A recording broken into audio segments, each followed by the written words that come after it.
when is the Passover? How does that whole chronology work? We're going to discuss that and a lot of other things here on Wake Up to the Bible. I'm Daniel Kaplan. I'm here with my father, Dr. Kaplan. We read a little bit of the law every day, Genesis through Deuteronomy. Today we're reading Exodus 11:4 through 12:20. I'll be reading from the Robert Alter translation, and then we'll discuss what we have read. And Moses said, "Thus said the Lord, around midnight I am going out in the midst of Egypt, and every firstborn in the land of Egypt shall die, from the firstborn of Pharaoh sitting on his throne, to the firstborn of the slave girl who is behind the millstone, and every firstborn of the beasts. And there shall be a great outcry in all the land of Egypt, the like of which there has not been, and the like of which there will not be again. But against all the Israelites no dog will snarl from man to beast, so that you may know how the Lord sets apart Egypt and Israel. And all these servants of yours shall come down to me and bow to me, saying, Go out, you and all the people that is at your feet, and afterward I will go out." And he went out from Pharaoh's presence in a flare of anger. And the Lord said to Moses, "Pharaoh will not heed you, so that my portents may be multiplied in the land of Egypt." And Moses and Aaron had done these portents before Pharaoh, and the Lord toughened Pharaoh's heart, and he did not send off the Israelites from his land. And the Lord said to Moses and to Aaron in the land of Egypt, saying, "This month is for you, head of months. It is the first for you of all the months of the year. Speak to all the community of Israel, saying, On the 10th of this month, let every man take a lamb for a father's house, a lamb for a household. And should a household be too small to have a lamb, it must take together with its neighbor who is close to its house, in proportion to the persons, each man according to what he eats shall take his portion of the lamb. And an unblemished lamb, a yearling male you shall have from the sheep or from the goats, you may take it. And it shall be a thing to be kept to you by you until the 14th day of this month, and the whole congregation of the community of Israel shall slaughter it at twilight. And they shall take from the blood and put it on the 2 doorposts and on the lintel and on the houses in which they will eat it. And they shall eat the meat on this night, fire roasted with flat bread, on bitter herbs shall they eat it. Do not eat it from it raw, nor in any way cooked in water, but fire roasted, its head with its shanks and with its entrails. And you shall leave nothing from it by morning, and what is left of it by morning in fire you shall burn. And thus shall you eat it, your loins girded, your sandals on your feet, your staff in your hand, and you shall eat it in haste. It is a Passover offering to the Lord. And I will cross through the land of Egypt on this night, and I will strike down every firstborn in the land of Egypt, from man to beast, and from all the gods of Egypt I will exact retributions. I am the Lord. And the blood will be a sign for you upon the houses in which you are, and I will see the blood, and I will pass over you, and no scourge shall become a destroyer among you when I strike in the land of Egypt. And this day shall be a remembrance for you, and you shall celebrate it as a festival to the Lord throughout your generations. An everlasting statute you shall celebrate it. 7 days you shall eat flat bread. The very first day you shall expunge leaven from your house, for whosoever eats leavened bread, that person shall be cut off from Israel from the first day to the 7th day. And on the first day a sacred convocation, and on the 7th day a sacred convocation you shall have. No task shall be done on them, only what each person is to eat, that alone will be prepared for you. And you shall observe the flatbread, for on this very day I brought out your battalions from the land of Egypt, and you shall observe this day through your generations an everlasting statute. In the first month, on the 14th day of the month in the evening, you shall eat flatbread until the 21st day in the evening. 7 days no leaven shall be found in your house, for whosoever eats what is leavened, that person shall be cut off from the community of Israel, sojourner and native of the land alike. Nothing that is leavened you shall eat in all your dwelling places. You shall eat flatbread. All right. Kind of interesting that he uses flatbread instead of unleavened bread. It feels a little bit more modern, so it's kind of nice. Festival of flatbread. All right. So a lot of this is the instructions for the Passover ceremony, which is complicated because people get confused because of different days and things like that. So why don't you discuss? Well, there's a section here which in effect goes back to what happened at final time with Pharaoh. Uh-huh. If you read it in a slipshod way, you might think, what's going on here? See, but evidently this is describing in more detail what was done earlier. When he went out from a flare of anger, that's Yeah. what happened last. So when it says you won't see me again, this happened then. Yeah. Interesting. Yeah, it would have happened. He pulled a Christopher Nolan on us. That's the style he used. Yes. All right. And then I want to mention, if you're an Orthodox Jew and you begin the Pentateuch, you open up to Genesis, and there's this classic commentary by Rashi, and he says the Bible should begin with Exodus 12.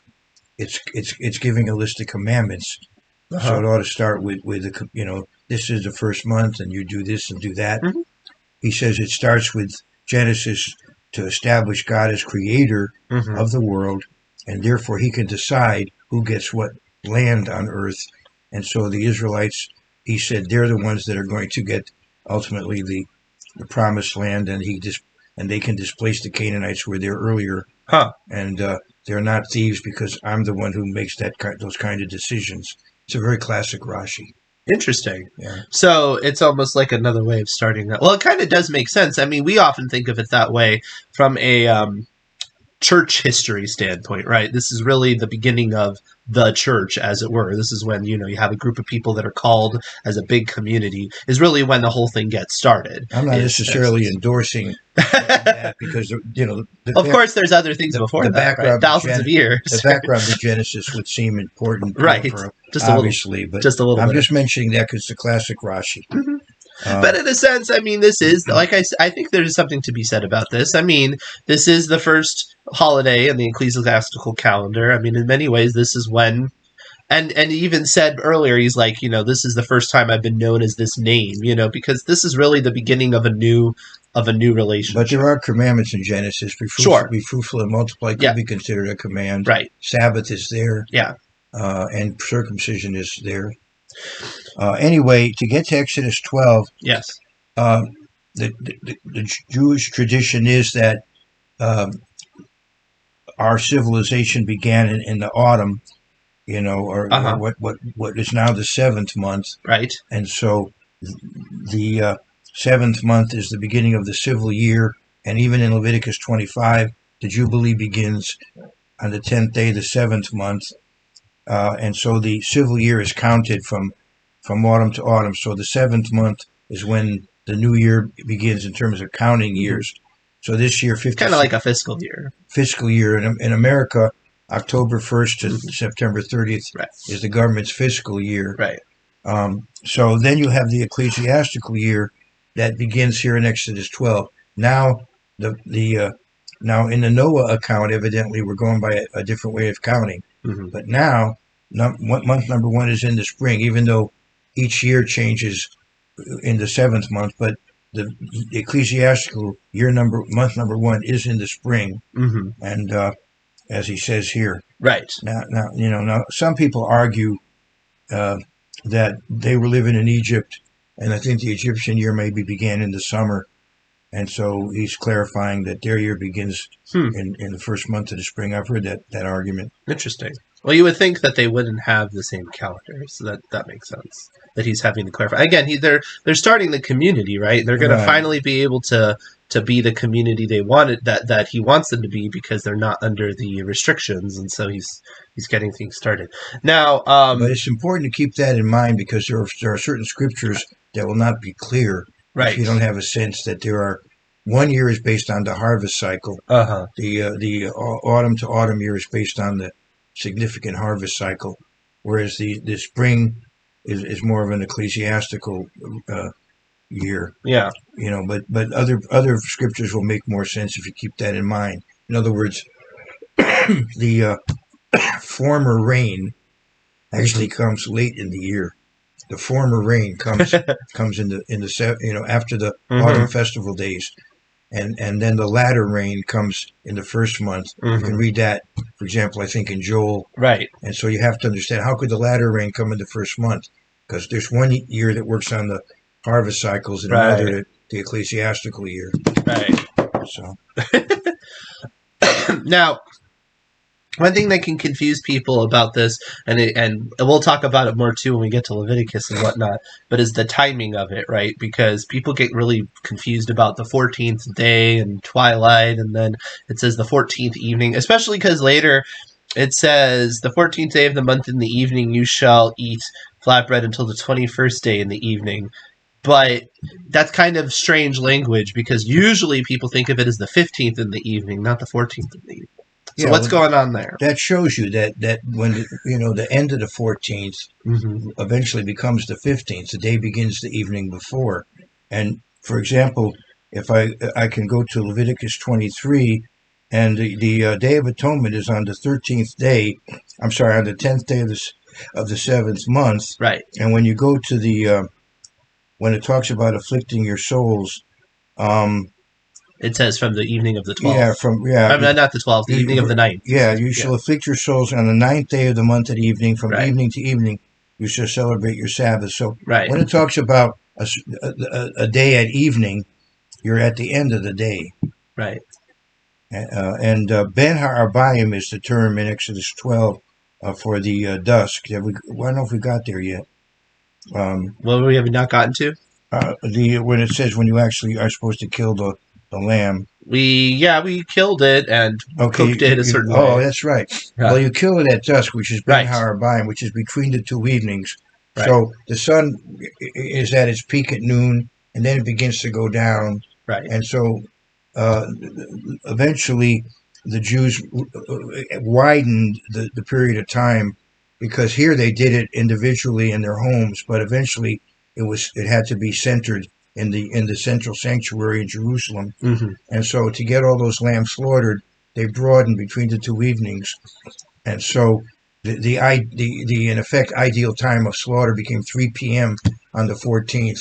Right. So it's towards the end of that day. Right. The day theoretically goes from 6 a.m. to 6 p.m., the daylight part. Right. And then so 3 o'clock is the 9th hour. Yeah. And so at that point, that's when they slaughtered the lamb on the 14th, and that is when I believe Jesus died. Right. He was the antitype. Keep in mind, he is the antitype of the Passover lamb. John 1:29. Here's the Lamb of God that takes away the sin of the world. Yeah. He is the Passover. Yeah. Jesus Christ is our Passover. 1 Corinthians 5. He's the antitype of the Passover. Yep. So he dies when the lamb dies on the 14th at 3 p.m. Yep. So I've already said a mouthful for that. A lot of people and a lot of people are like, what? But maybe at some point we should do a special video on that, because that is something that is kind of controversial. Now, later on, as the years go by, I don't know when you're going to hear this. Yes. But later on, I'm going to be somewhat famous or infamous to a certain specialized coterie of church historians, because I am credited or blamed with the apostasy of the Worldwide Church of God.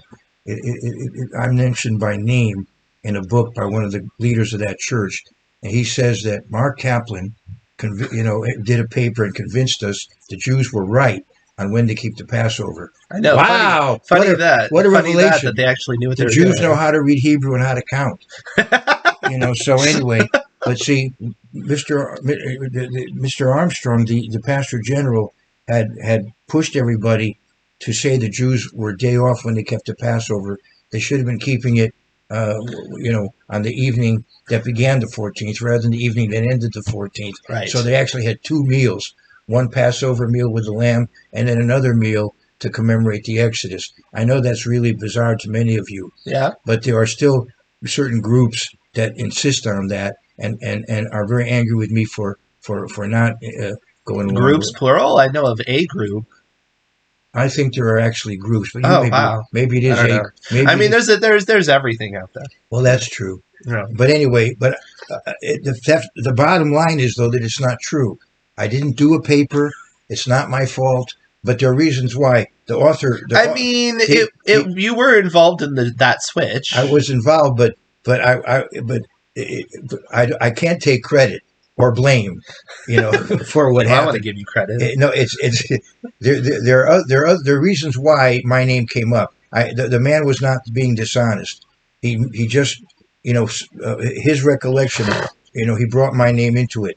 But at least it means that I'm going to be in a lot of footnotes when church historians write about the WCG and what happened to it. You might see my name in some of the footnotes. But as I said, Christina has a request. Do another video with what meal they're eating before the 14th at 3 p.m. All right. no, they're not eating a meal at 3 p.m. No, they're killing it at 3 p.m. And then they're eating it that night. Yeah, to keep the feast. The feast is you get together and then you eat it quickly and then you leave. Yeah. So you kill the lamb. Right. You stand up. You don't even sit down. You eat it with your pack on your back, ready to walk out. Yeah. And you're going to walk out when? On the 15th. So the night after the 14th. The midnight is when the killing happened. Right.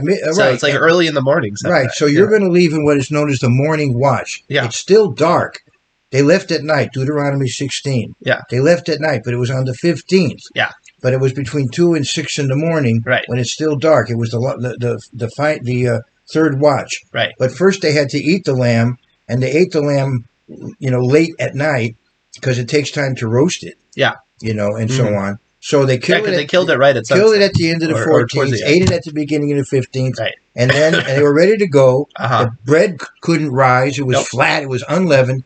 And then they left on the 15th. Right. And most everybody, every commentary you read will, I'm not saying anything out of the ordinary. Most everybody in the world understands this chronology. Right. As I said, there was one group. Well, where it gets tricky is because of the other of the New Testament. And what's right. Some people listening to me, they're not going to argue the chronology of Exodus 12. They're going to argue when Jesus did what he did. Right. When was the Last Supper? Right. But I don't think anybody would argue with chronology of Exodus 12, except those who follow, and I owe a lot to Mr. Armstrong, but he was not correct on this point. And there are still those who insist on following that error, that chronological error that he made. Mm-hmm. But anyway, but most people are not going to argue the chronology in Exodus 12. They killed the lamb at the end of the 14th. They ate it at the beginning of the 15th. They left, wee hours of the morning on the 15th when it was still dark. Yep. And most everybody's going to agree with that chronology. Yep. The problem is, when did Jesus When die? was the Last Supper? That's another issue. Yeah. Yeah. And like I said, maybe we'll do it. If you want to see that video, you can comment below, because we can do that video. And I know the arguments. We won't, even though we have our agenda, we'll give lip service to all the reasons why people disagree with that. So, yeah, Christina said she meant with her disciples. She didn't mean what you were saying. I figured. She was asking. She wants a video about the Last Supper. What is that? Fair enough. That's a good question. Well, Christina, I appreciate your open-mindedness on this issue, because for some reason, some people want to draw a line and get really nasty. It's true. Yeah, I appreciate that you're not. You just had somebody, very livid on the phone with you about it. So, yeah. No, that was years ago. Well, I mean, okay, it wasn't that long ago, was it?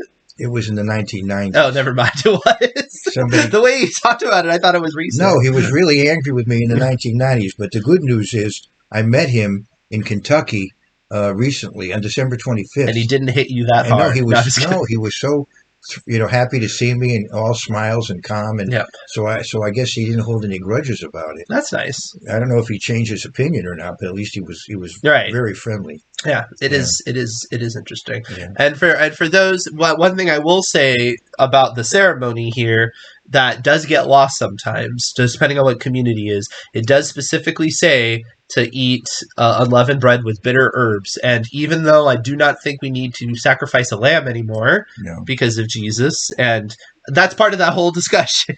And I think one of the reasons why that chronology matters, to get that right. But definitely you should think about what bitter herbs are. There's something to that. There's something about eating something that gives you that reminder, and you should not lose that. And I feel like a fair amount of people do. Well, the night that they left, which is the beginning of the 15th day of the first month, the holy day, the night they left, which normally is called the first day of Passover by Jews, and even the New Testament refers to the whole feast as Passover, even though there is a day to sacrifice it beforehand. Right. The term Passover is a flexible term. Right.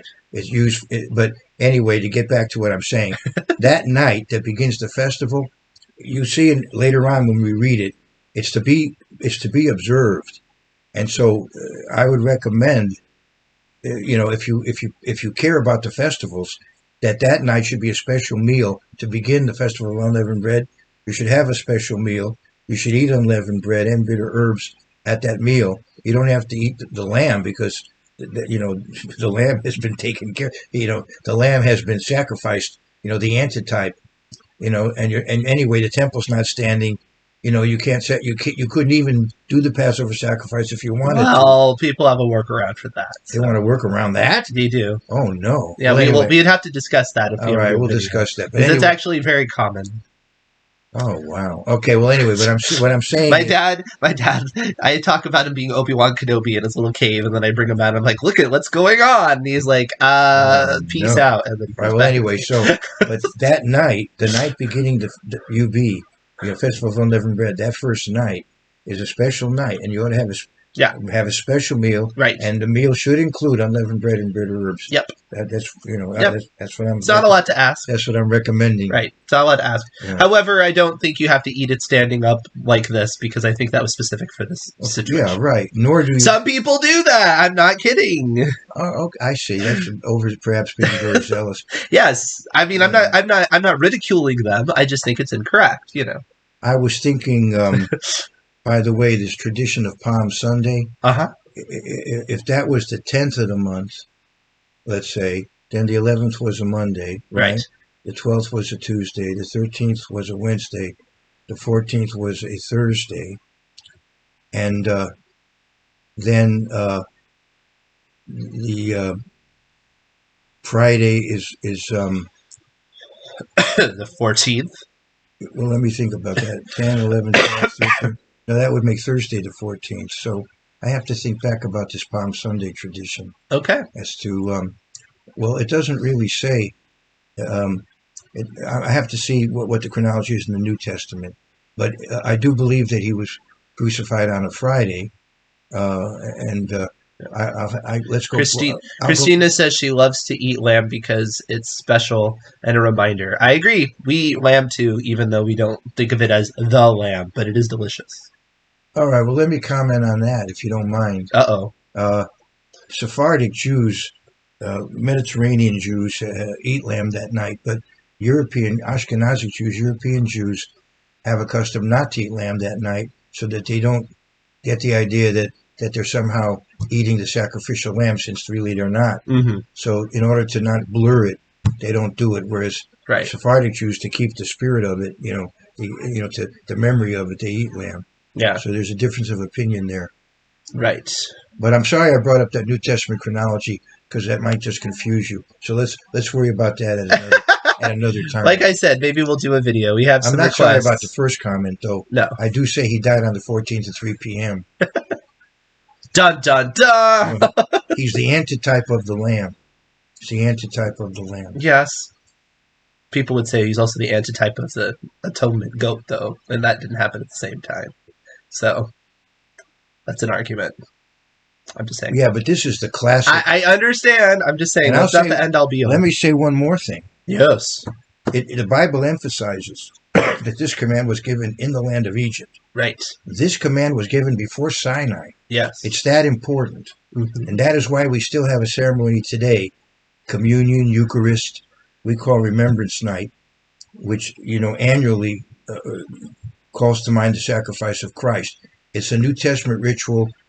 It's the only sacrificial ritual in effect in the New Testament, and it's not truly a sacrificial ritual, but it replaces the sacrificial ritual. The communion is a sacrificial ritual. Catholic Mass makes that clear. I'm not a Catholic, but I'm saying, You're just triggering people left and right. But it's not a meal.